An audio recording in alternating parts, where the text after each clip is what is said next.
Part 1. Part 1. You will hear part of a telephone conversation between a job seeker and a recruitment agent. First, you have some time to look at questions 1 to 6.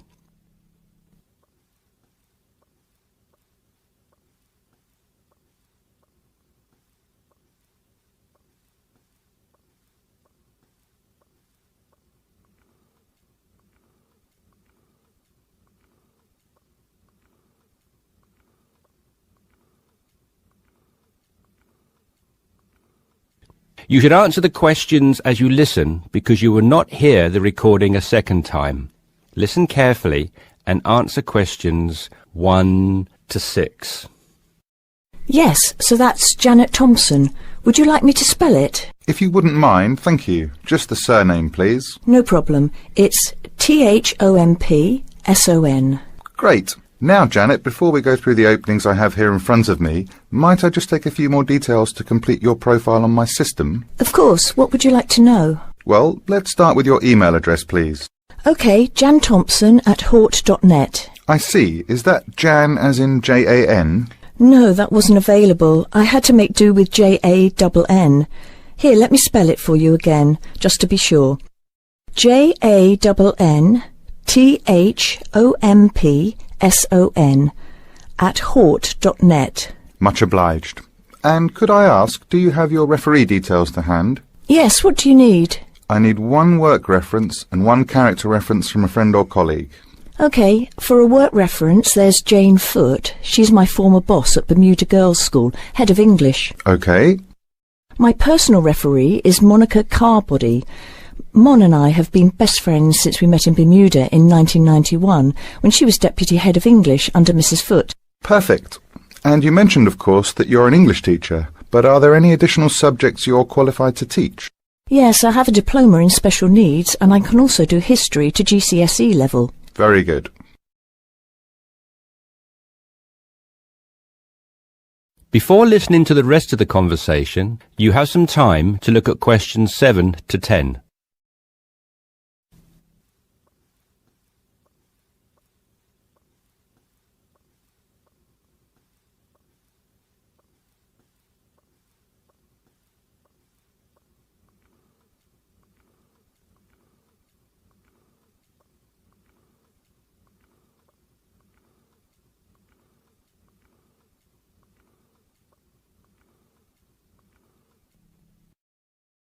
Now listen and answer questions 7 to 10. Do you think I stand a good chance of finding something? Oh, better than good. In fact, we have some positions we can offer you today. You see, it's not so difficult to find a temporary role. Tell you the truth, there are plenty of them around, but getting a permanent position will prove a little more trying, though. Would you be prepared to take up a position short-term? Of course, anything that pays. Excellent. Well, there are 3 positions that I can offer you right now. The first is a teacher of English in LaSalle School. I'm sure you know it, right in the city centre. Yes, near where I live, actually. Even better. Well, it's a 6-month contract, and the very attractive thing about this role is that the head of English at LaSalle will, if she's satisfied with your performance after 6 months, offer to make you a permanent member of staff. Wow, that's food for thought. It certainly is, bearing in mind what I said before about how hard it is to find a permanent role. The second position I have to offer you is in a school near Chelsea. It's called the Chelsea Free School. Are you familiar? I can't say that I've heard of it. Well, this contract is for 1 year, which is a lot better, looking at it from a short-term job security perspective, than the first role I mentioned. But you also have to realise that you are a temporary replacement for a female teacher who has taken maternity leave. There is no prospect of the position being made permanent. I see. I have one other vacancy at the minute, though I doubt you'll find it quite so appealing. It's situated in rural Cambridgeshire. I'll spell that just in case you want to take it down. CAMBRIDGESHIRE. And the school simply goes by the name Cambridge, though it's not in any way related to the other more well-known establishment of the same name. I was just going to ask that. What a lovely location, though, eh? Yes, but there's a catch. It's only a 6-week contract to cover for someone on extended sick leave. I see. Well, I guess that's ruled out then. What sort of salary can I... That is the end of part 1. You now have half a minute to check your answers.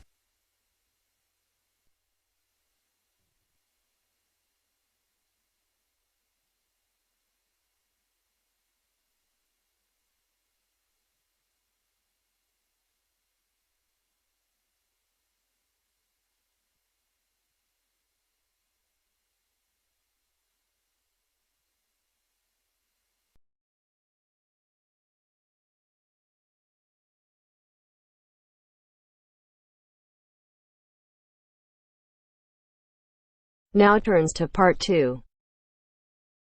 Part 2. First, you have some time to look at questions 11 to 15.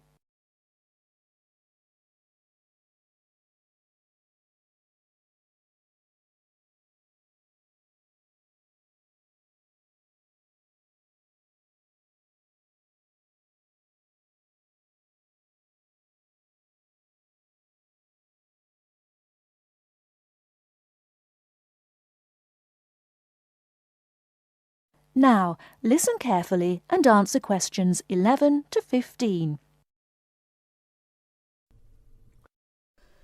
Starting at the beginning, you can see the on-off switch just beneath the two lights. Having turned the machine on, these lights now become very important. When the light on the left has gone out, you can begin making coffee, as it means the water is now hot enough. Next to that is the water level light. If this is illuminated, it means the machine does not have enough water. It is essential that you turn the machine off and add more water the moment this light comes on, otherwise you could damage the heating element. Once you have checked that both the heater light and the water level light are off, make sure the filter holder, that's the part with the handle just under the control panel, is in place. Once you have your cups ready, it is time to press the coffee delivery switch. That's the button just above the filter holder beside the boiler meter. Remember to take a quick look at the meter as it tells you the exact temperature of the water. On both the left and right hand side of the machine, on the same level as the filter holder, you can see the steam pipes used for heating milk.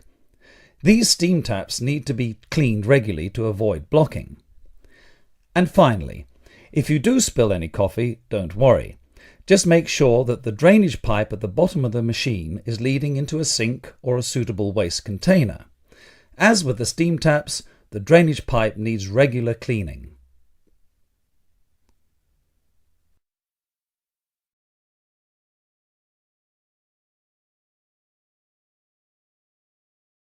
Before you hear the rest of the talk, you have some time to look at questions 16 to 20.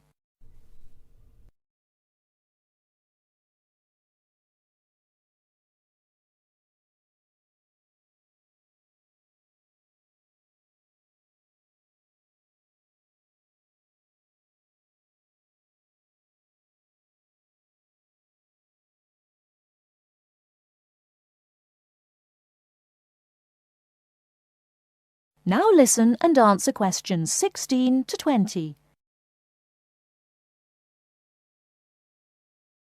First and most importantly, I'll tell you where you should go from tomorrow for your lectures and classes. The Health Sciences building is on the west side of the campus, opposite the library, beside the History department.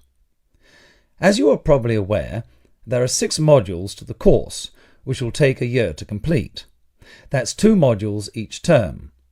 In the first module of this term, you will be looking at current laws with regard to health and safety in the workplace. Don't forget that as you progress through the course, you should be building your thesis. This will need to be completed by the end of the year. Coursework will also be credited to your final grade, but the most important part of the course is the thesis. Now, the final thing I want to tell you, and again you should know this, is that there will be a number of guest speakers throughout your course.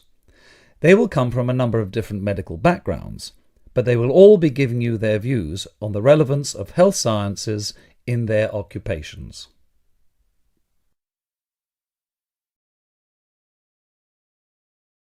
That is the end of part 2. You now have half a minute to check your answers.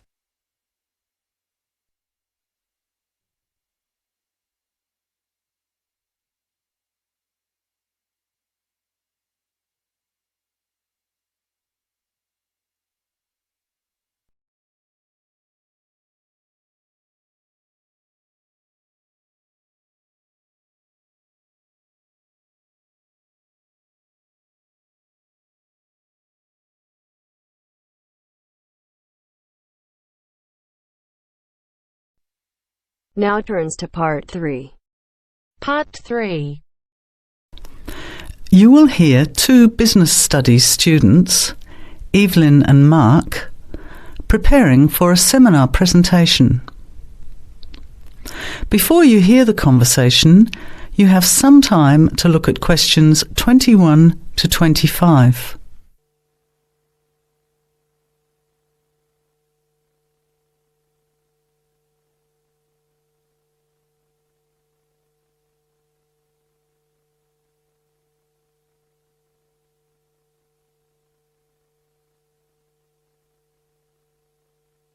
Well, I think the marketing of food would be a good topic. I read a very interesting article the other day about the Canadian food market. I suppose everybody's interested in food, even if it's trying not to eat. Why Canada? I know that's where you come from, but isn't it just all North America, really? No, that's why I thought this article was interesting. Although lots of US companies are well established in Canada, and vice versa, there are still subtle differences between the two markets. It says here, the Canadian market is definitely not a northern clone of the US. I like that. And it says that if you understand these differences, it can have a big impact on successful food marketing. So I know that Canada has a big French-speaking population in Quebec. Is this what they're referring to? Not only French and English speakers, there are many different ethnic groups in Canada. It's really quite multicultural. For example, Toronto has large Asian and Italian populations, and Vancouver's got a large Asian population too. And because Canada's population is small, these groups make quite an impact, introducing new styles of cooking. So you can see lots of unfamiliar vegetables and things in the markets, and new restaurants are opening every day. It's great if you love trying out new foods, as many people do. Which kinds of food are becoming popular? Well, some Asian food, I'd say, has been popular for quite a while, like Chinese. But now, Southeast Asian restaurants are becoming very fashionable. Then there's Mediterranean, of course, such as Greek, Italian, and so on. But Caribbean and Mexican food is really taking off among young people these days. So are the supermarkets starting to stock the ingredients that are needed to prepare these foods at home? You know, all those unusual condiments and sauces. Yes, that's right. It's quite interesting going to the supermarket, isn't it? And noticing how they're introducing sections for foods of different nationalities. You can buy quite exotic products locally these days. The article mentioned that 80% of the Canadian retail market is controlled by 8 major national supermarket chains, so that when they introduce changes, they can happen quite rapidly. Okay. Well, how are we going to organise this seminar then? I made some notes on the trends in the Canadian market, about changing tastes, and also patterns for where food is consumed. I thought maybe we could summarize it into a chart or table, and maybe use the overhead projector to present it. Good idea. Maybe I could have a look for similar trends and tastes in Australia and the UK for comparison. Let's have a look at what you found. Before the conversation continues, you have some time to look at questions 26 to 30.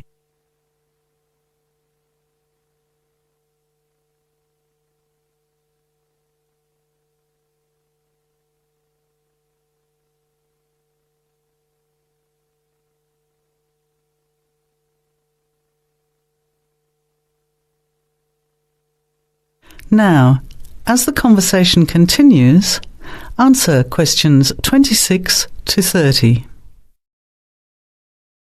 The most significant trend, it seemed to me, was that Canadians are definitely interested in healthy food. For example, did you know that salads are the 3rd most commonly eaten food in Canadian restaurants? Really? What about organic food then? Is that becoming more popular? Yes, it's definitely moving into the mainstream compared to a few years ago.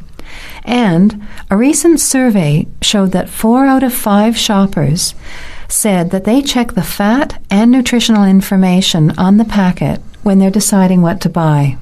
What other trends did you find out? There's one change I noticed straight away when I was home last year in the meat department. You know, here the meat packaging says rump steak or 4-quarter chops and so on. Well, they discovered that most consumers these days didn't know what to do with these roasts and rounds and ribs.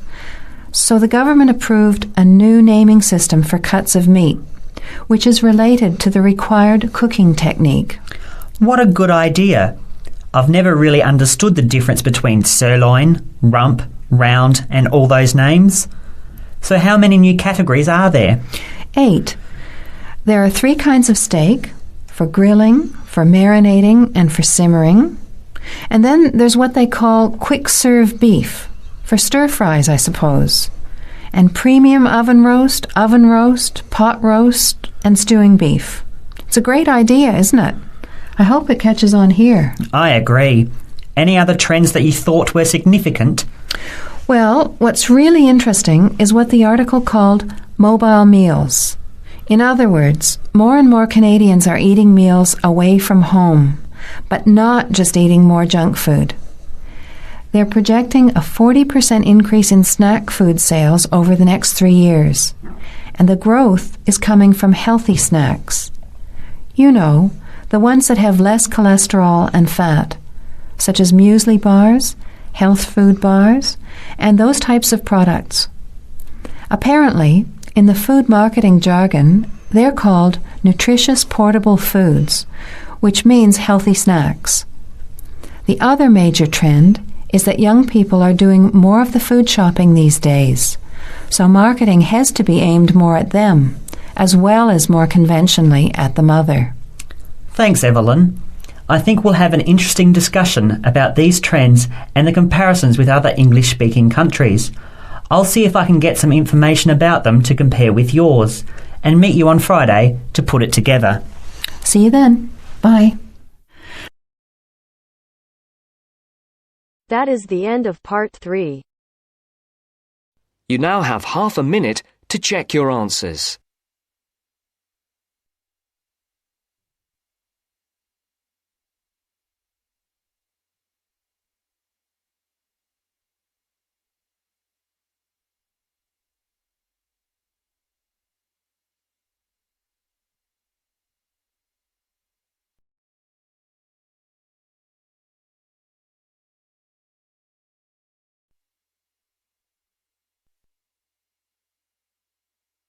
Now turns to part 4.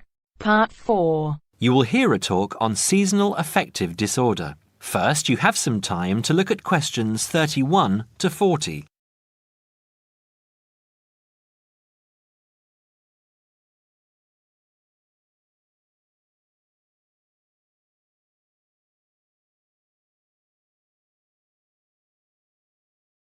Now listen carefully and answer questions 31 to 40. In the past few years, a new condition has been identified and given a name, SAD, short for Seasonal Affective Disorder.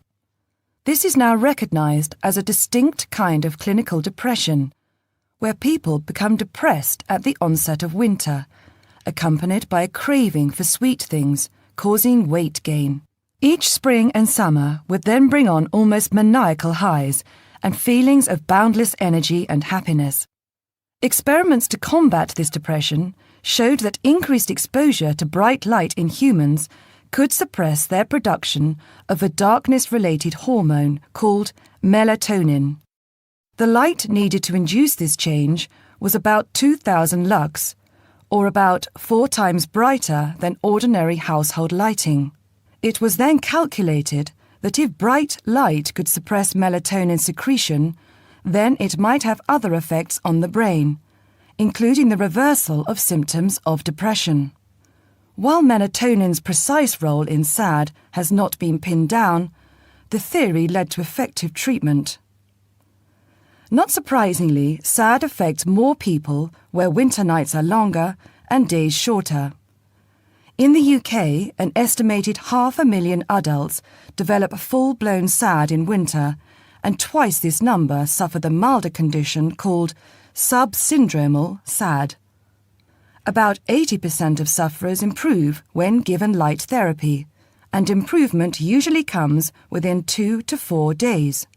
Scientists are still unsure why winter depression happens, but more than a decade of research has turned up some surprising findings. Nearly 80% of SAD victims are women. Researchers are uncertain why this is so. SAD can affect people at any age, but typically it begins around the age of 20 and becomes less common between 40 and 50. SAD is comparatively rare in children and adolescents, but so far researchers have been unable to come up with a logical reason for this. As many as half of SAD sufferers have at least one family member with depressive illness, suggesting that the depression has a genetic component. Some patients experience shifts in their body clocks when they're depressed in winter. They are morning people at one time of the year and become evening people at another. What is the underlying difference between SAD sufferers and others? A clue can be found in carbohydrate craving, a common symptom. People often become obsessed with chocolate, for example. Carbohydrates alter brain chemistry by increasing the level of a soothing chemical called serotonin, a neurotransmitter that carries signals between brain cells. SAD sufferers crave carbohydrates because they may need serotonin to lift their mood. This craving can be intense, in fact, an addiction. It may be that the serotonin system of the brain has problems regulating itself during the winter. Some SAD sufferers respond well to the drug Prozac, thought to influence the brain's serotonin-using system. Other brain chemicals and hormones probably play a role in winter depression. Another neurotransmitter, dopamine, for example, may be inadequate in certain cases. Researchers hope to uncover clues to SAD's secret by probing similarities between SAD and hibernation. Though no valid link between the two has been established, some SAD patients say they feel like hibernating animals. SAD sufferers tend to put on fat in autumn and early winter, roughly the time when such hibernators as bears and squirrels do. That is the end of part 4. You now have half a minute to check your answers.